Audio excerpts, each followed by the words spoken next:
Hello friends, அந்த நம்ம என்ன பார்க்க போறோம் அப்படின்னா CS25C07 ஆப்ஜெக்ட் ஓரியன்டட் ப்ரோக்ராமிங். இதுக்கு இம்பார்ட்டன்ட் கொஸ்டின்ஸ் பார்க்கலாம். ஆக்சுவலாக இந்த வீடியோ எல்லாமே நான் பார்த்தீங்க அப்படின்னா அனாலிசிஸ் பண்ணி தான் கொடுத்துருக்கேன். கண்டிப்பாக அந்த வீடியோ யூஸ்ஃபுல்லாக இருக்கும். ஸோ யூனிட் 1 பார்ட் ஏ பொறுத்தவரைக்கும் ஒன் வேர்ட்ஸ் மட்டும் கொஞ்சம் நீங்கள் அடிஷனலாக ப்ரிப்பேர் பண்ணிக்கோங்க. அதாவது MCQ மாடலில் தான் கேட்பாங்க. கேட் மாடலில் இருக்க கொஸ்டின்ஸ் கொஞ்சம் நிறைய சால்வ் பண்ணி பாருங்க, நிறைய ட்ரை பண்ணி பாருங்க. அதுபோக நீங்கள் படிக்கிற கொஸ்டினே மோஸ்ட்லி உங்களுக்கு அந்த பிக் கொஸ்டினில் படிக்கிற ஒன்னோட கூட இருக்கலாம். ஸோ நல்லா பார்த்து வச்சுக்கோங்க.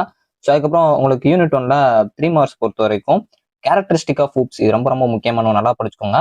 டேட்டா என்கேப்சுலேஷனோட எக்ஸாம்பிள்ஸ் பார்த்து வச்சுக்கோங்க. ஊப் வித் ப்ரொசீஜரல் ப்ரோக்ராமிங்கை கம்பேர் பண்ண சொல்லி கேட்கலாம், நல்லா பார்த்துக்கோங்க. Call by reference and return by reference ரொம்ப ரொம்ப முக்கியம். அதோட சின்டெக்ஸ் பார்த்துக்கோங்க. ஆக்சுவலாக இதுக்கு கொஞ்சம் சின்டெக்ஸ் அந்த மாதிரி கொஞ்சம் கான்செப்ட் ரிலேட்டடாக, அதாவது அந்த ப்ரோக்ராம் ரிலேட்டடாக, அந்த இது ரிலேட்டடாக கொஞ்சம் பார்த்து வச்சுக்கோங்க. ஸோ இதில் வந்து உங்களுக்கு மோஸ்ட்லி 3 மார்க்ஸில் கொடுத்துருக்க எல்லாமே படிங்க. இந்த எல்லோ கலர் செட் ப்ரீவியஸ் இயர்ல கேட்ட கொஸ்டின், அதனால் அதை ஃபஸ்ட்டு படிச்சுட்டு முடிஞ்சளவு கவர் பண்ணிடுங்க. பார்ட் பி பொறுத்தவரை control statement available in C++, ரொம்ப ரொம்ப முக்கியம். கண்டிப்பாக அது கேட்பாங்க. இதுக்கு எக்ஸாம்பிளோட சேர்த்து சின்ன சின்ன கோடிங் சின்டெக்ஸ் பார்த்து வச்சுக்கோங்க. Different data types and operators, இது ரொம்ப முக்கியமான ஒன்று. இதெல்லாம் ப்ரீவியஸ் இயர்ல கேட்டிருக்காங்க, அதனால நான் எல்லோ கலர்ல ஷேர் பண்ணியிருக்கேன். Structure of C++ program example, இது ரொம்ப முக்கியமான ஒன்று. ஆக்சுவலாக எல்லாத்துக்கும் எக்ஸாம்பிள் பாருங்க. அப்போ C++ கோடு கொஞ்சம் சேர்த்து அந்த C++ கோடிங் பேஸ் பண்ணி பார்த்து வச்சுக்கோங்க. ஸோ அடுத்து யூனிட் 2, இதில் வந்து உங்களுக்கு பார்ட் ஏ பொறுத்த வரைக்கும் 1 வேர்ட்ஸ் வந்து கொடுத்துருக்கேன். ஸோ இது நல்லா படிச்சு வச்சுக்கோங்க, ரொம்ப முக்கியமான ஒன்று. இது போக அடிஷனலாக படிங்க. 3 மார்க்ஸ் பொறுத்த வரைக்கும் உங்களுக்கு static data member and static function, அதோட அட்வான்டேஜஸ் சிக்னிஃபிகன்ஸ் பார்த்து வச்சுக்கோங்க. ஸ்டாட்டிக் டேட்டா மெம்பர்னா ஃபர்ஸ்ட் என்னன்னு படிங்க, அதுக்கப்புறம் ஸ்டாட்டிக் ஃபங்க்ஷன் என்ன படிச்சுட்டு ரெண்டே சேர்த்து அதை இது பார்த்து வச்சுக்கோங்க. தனியாக படிச்சு சேர்த்து பார்த்துக்கோங்க. டிஃபால்ட் கன்ஸ்ட்ரக்டர் ரொம்ப முக்கியம். இந்த செகண்ட் யூனிட்ல கன்ஸ்ட்ரக்டர் கான்செப்ட் ரொம்ப முக்கியம். கன்ஸ்ட்ரக்டர் டிஸ்ட்ரக்டர்ல ரொம்ப முக்கியம், நல்லா பார்த்து வச்சுக்கோங்க. அந்த கன்ஸ்ட்ரக்டர் ரொம்ப முக்கியம். ஸோ அதுக்கப்புறம் உங்களுக்கு கன்ஸ்ட்ரக்டர் அண்ட் டிஸ்ட்ரக்டரை டிஃபரன்ஸ் பண்ண சொல்லி கேட்கலாம். அதாவது ஒரு சில டாபிக்ஸ் வந்து ரெண்டுமே சேமா இருக்கிற மாதிரி இருக்கிற சிமிலராக இருக்கிற கான்செப்ட்ஸ்லாம் உங்களுக்கு டிஃபரன்ஸ் பண்ணி சொல்லி கேட்பாங்க, பார்த்து வச்சுக்கோங்க. அதே மாதிரி ஃப்ரெண்ட் ஃபங்க்ஷன் ரொம்ப முக்கியம். கன்ஸ்ட்ரக்டர் வித் டிஃபால்ட் ஆர்குமெண்ட், இது ரொம்ப ரொம்ப முக்கியமான ஒன்று. கிளாஸ் அண்ட் ஆப்ஜெக்ட்ஸ் பார்த்துக்கோங்க. இன்லைன் அண்ட் ஃப்ரெண்ட் ஃபங்க்ஷன், இதில் ஃப்ரெண்ட் ஃபங்க்ஷன் கொஞ்சம் நல்லா பார்த்து வச்சுக்கோங்க. ஸோ அதுக்கப்புறம் பார்ட் பி, இதில் வந்து உங்களுக்கு கன்ஸ்ட்ரக்டர் அண்ட் இட்ஸ் டைப்ஸ், அதோட எக்ஸாம்பிள்ஸ் பார்த்துக்கோங்க. C++ கோடும் உங்களுக்கு ஒரு சில இடத்துல கேட்டிருக்காங்க. அதனால கன்ஸ்ட்ரக்டர் மட்டுமே இந்த செகண்ட் ஒன் மெயின் படிச்சுக்கோங்க. இது ப்ரீவியஸ் ரெகுலேஷன்ல கேட்ட ஒரு கொஸ்டினை வச்சு தான் கம்பேர் பண்ணியிருக்கேன். ஸோ அதுக்கப்புறம் இந்த செகண்ட் யூனிட்லேயே ப்ரோக்ராம் பேஸ்டு கொஸ்டின்ஸும் வரலாம். கேட்குறாங்க அப்படின்னா அந்த 2 நம்பர்ஸ் வந்து ஃப்ரெண்ட் ஃபங்க்ஷன் யூஸ் பண்ணி உங்களுக்கு ப்ரோக்ராம்ஸ் கேட்க நிறைய சான்ஸ் இருக்கு. இந்த 3மே வந்து ப்ரீவியஸ் இயர்ல கேட்ட ஒரு கொஸ்டின். ஸோ அதனால இந்த 3 ப்ரோக்ராம் பார்த்துக்கோங்க. ஸோ நான் ChatGPT இருந்து எடுத்து கொடுக்கல, இது எல்லாமே வந்து ப்ரீவியஸ் ரெகுலேஷன்ஸ் கொஸ்டின்ல அனாலிசிஸ் பண்ணி கொடுத்துருக்கேன். ஸோ அதனால ஃபார்மேட் இது பாருங்க. ஸோ ஃப்ரெண்ட் ஃபங்க்ஷன் யூஸ் பண்ண சொல்லி எந்த மாதிரி ப்ரோக்ராம்ஸ்னாலும் கேட்கலாம். மோஸ்ட்லி இந்த மாதிரி 2 நம்பர் ஸ்வாப் பண்ண சொல்லி கான்செப்ட் ரிப்பீட்டடாக கேட்டிருக்காங்க ப்ரீவியஸ் இயர்ல. அதனால அதை ஃபர்ஸ்ட் பார்த்துட்டு அது ரிலவெண்ட்டாக இருக்க கான்செப்ட்ஸ் பார்த்துக்கோங்க. அதே மாதிரி இந்த 8 குயின் ப்ராப்ளம்ஸ்ல இருந்தும் ஒரு சில டைம் கேட்டுருக்காங்க. மோஸ்ட்லி இந்த ஃப்ரெண்ட் ஃபங்க்ஷன்ல இருந்து நிறைய டைம்ஸ் கேட்டுருக்காங்க. இன்கிரிடியன்ஸ் கான்செப்ட் ஒரு சில இடத்துல வந்திருக்கு. ஆனால் ஃப்ரெண்ட் ஃபங்க்ஷன்ல ப்ரோக்ராம்ஸ் பார்த்து வச்சுக்கோங்க.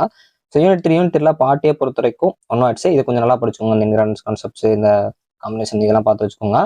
அடிஷனலாக 1 வேர்ட்ஸ் மட்டும் படிங்க.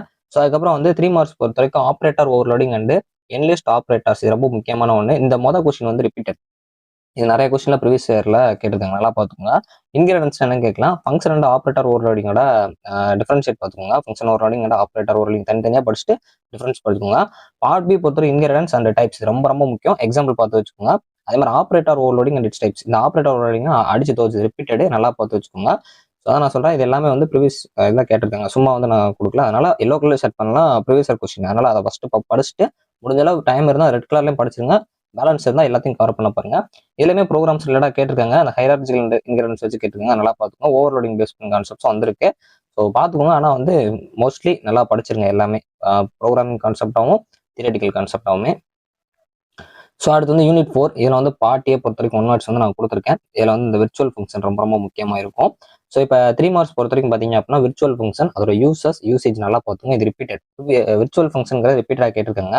அப்புறம் விர்ச்சுவல் பேஸ் கிளாஸ், இது ரொம்ப முக்கியம். இது எல்லாமே கேட்டிருக்காங்க, அதனால தான் நான் எல்லோ கலரில் கொடுத்தேன். ரன் டைம் பாலிமார்ப்ஸும் ரொம்ப முக்கியம். அதே மாதிரி வந்து பேஸ் கிளாஸ் எப்படி டிக்ளேர் பண்ணலாம் அப்படின்னு சொல்லி கேட்டிருப்பாங்க, நல்லா பார்த்துக்கோங்க.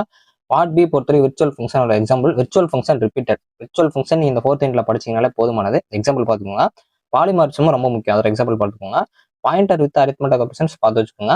அதே மாதிரி ப்ரோக்ராம்ஸ் இதில் கேட்கலாம். ஸோ கேட்குறாங்க அப்படின்னா இந்த virtual and pure virtual function வச்சு ஏதாச்சும் கேட்கலாம், இல்லை அல்கோரிதம் பேஸ் பண்ணி கொஞ்சம் பார்த்து வச்சுக்கோங்க. ஸோ அடுத்து வந்து யூனிட் 5, இதில் வந்து உங்களுக்கு பார்ட் ஏ பொறுத்த வரைக்கும் 1 வேர்ட்ஸ், இது கொஞ்சம் நல்லா பார்த்து வச்சுக்கோங்க. ஸோ இது போக வந்து உங்களுக்கு இந்த யூனிட்ல வந்து 3 மார்க்ஸ்ல டெம்ப்ளேட், இதோட ஃபங்க்ஷன்ஸும் கிளாஸும் பார்த்துக்கோங்க. ஐஓ ஸ்ட்ரீம்ஸும் பார்த்து வச்சுக்கோங்க. இது ப்ரீவியஸ் இயர்ல இருக்கிற ஒரு சிலபஸ்ல கொஞ்சம் தான் கவர் ஆயிருந்துச்சு. ஸோ அதை வச்சு உங்களுக்கு கொடுத்துருக்கேன். நானுமே இம்பார்ட்டன்ஸ் நிறைய உங்களுக்கு தேடி தான் கொடுத்துருக்கேன் இதில். ஸோ பார்ட் பி பொறுத்த வரைக்கும் exception handling mechanics of C++, இதோட டீட்டெயில்ஸாக கேட்பாங்க. இந்த யூனிட்ல எக்ஸப்ஷன் ஹேண்ட்லிங் ரொம்ப முக்கியம். அந்த C++ பேஸ் பண்ணியிருக்க கான்செப்ட்ஸை கொஞ்சம் நிறைய பார்த்து வச்சுக்கோங்க. ஓவர்லோட் டெம்ப்ளேட் ஃபங்க்ஷன் இது ரொம்ப முக்கியமான ஒன்று. இதுலேயும் ப்ரோக்ராம்ஸ் கேட்காங்கன்னா யூசர் டிஃபைன்டு எக்ஸப்ஷன் ஹேண்ட்லிங் இதோட ப்ரோக்ராம்ஸ் கேட்கலாம், நல்லா பார்த்து வச்சுக்கோங்க. ப்ரோக்ராமாக கேட்குறாங்க அப்படின்னாலே நீங்கள் ஒரு பேசிக் சின்டெக்ஸ் பார்த்து வச்சுக்கோங்க. எப்படி கேட்டாலும் அட்டன் பண்ணுற மாதிரி, அப்படின்னா உங்களால் எந்த ப்ரோக்ராம் கேட்டாலும் அப்ரோச் பண்ண முடியும். யூனிட் 6ல பார்ட்டே பொறுத்த வரைக்கும் ஒன் வேர்ட்ஸ் கொஞ்சம் பார்த்து வச்சுக்கோங்க. ஸோ இதில் 3 மார்க்ஸ் பொறுத்த வரைக்கும் ஃபைல் ஸ்ட்ரீம் கிளாஸ் ரொம்ப முக்கியம். அந்த எஃப் ஸ்ட்ரீம் சொல்லுவாங்க, பார்த்து வச்சுக்கோங்க. ஃபார்மேட்டட் அண்ட் அன்ஃபார்மேட்டட் IO இதோட டிஃபரன்ஸ் பார்த்து வச்சுக்கோங்க. அதே மாதிரி பார்ட் பி பொறுத்த வரைக்கும் உங்களுக்கு டிஃப்ரெண்ட் மோட்ஸ் இது ரொம்ப முக்கியம். ஒரு ஃபைலை ஓப்பன் பண்ணுறதுக்கு கேட்டிருப்பாங்க. அந்த ஃபைல் மோட்ஸ் ரொம்ப முக்கியமான ஒன்று, நல்லா பார்த்து வச்சுக்கோங்க. ஃபைல் ஆப்ரேஷன் ரொம்ப முக்கியமான ஒன்று. எரர் ஹேண்ட்லிங் பார்த்துக்கோங்க. இந்த பார்ட் பி இதில் வந்து கொஞ்சம் நல்லா பார்த்துக்கோங்க. இதில் எதுனாலும் கேட்கலாம். ஸோ இப்போ ஓவராலாக பார்த்தீங்க அப்படின்னா நான் உங்களுக்கு யூனிட் வைஸாக கொடுத்துருக்கேன். இது எல்லாமே நான் கம்பேர் பண்ணி அனலைஸ் பண்ணி கொடுத்ததான். அதனால் நல்லா படிச்சுங்க. மோஸ்ட்லி எதையும் ஸ்கிப் பண்ணாமல் ஓரளவு கவர் பண்ணிடுங்க. அதை ஸ்கிப் பண்ணணும்னு நினைக்காம ஜஸ்ட் அதோட கான்செப்ட்ஸ்னாலும் பார்த்துருங்க. ஏன்னா ப்ரோக்ராமிங்கிறப்போ உங்களுக்கு ஜென்ரல் பேசிக் சின்டெக்ஸ் தெரிஞ்சாலே ஓரளவு உங்களால் வந்து அப்ரோச் பண்ண முடியும். அதில் இந்த ஃப்ரெண்ட் ஃபங்க்ஷன் வந்து ரிப்பீட்டட், அதனால் அந்த கான்செப்ட்ஸ் நல்லா பார்த்து வச்சுக்கோங்க. ஸோ ஓவராலாக பார்த்தீங்க அப்படின்னா இந்த வீடியோ உங்களுக்கு யூஸ்ஃபுல்லாக இருக்கும். கண்டிப்பாக உங்கள் ஃப்ரெண்ட்ஸ்க்கும் ஷேர் பண்ணுங்கள். தேங்க்ஸ் ஃபார் வாட்சிங்.